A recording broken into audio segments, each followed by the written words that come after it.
Nous voulons vivre de vraies relations en renonçant à l'arrogance. Nous lisons dans 2 Corinthiens au chapitre 10 à partir du verset 3.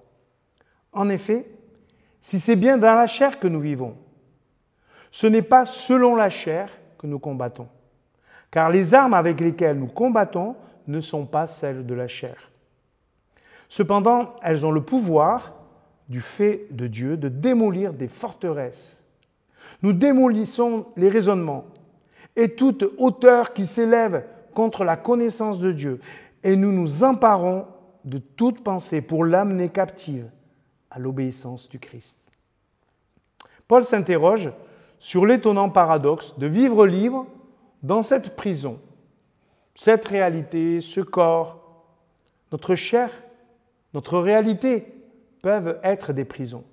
2 dangers nous menacent en permanence, les raisonnements et l'arrogance.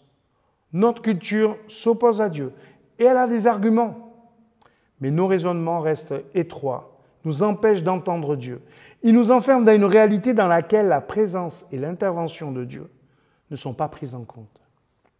L'arrogance consiste à remplacer la présence et la puissance de Dieu par la puissance et la technique humaine. La puissance militaire peut donner l'impression d'un réel pouvoir, mais c'est juste le pouvoir de détruire. Mais les armes que Dieu met à notre disposition sont plus puissantes que la violence humaine. Ce sont des armes qui édifient, avec comme matériau de construction l'amour et la rédemption. Les forteresses à démolir, cette arrogance, ces raisonnements humains qui prétendent se passer de Dieu pour édifier une culture humaine profondément hiérarchisée et injuste.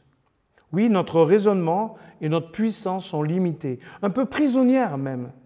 Alors découvrons ces nouvelles armes que Dieu met à notre disposition pour redevenir humbles et efficaces. Si on le fait, on remportera des victoires de notre type, non contre les autres, mais pour eux. Soigner vaut mieux que blesser.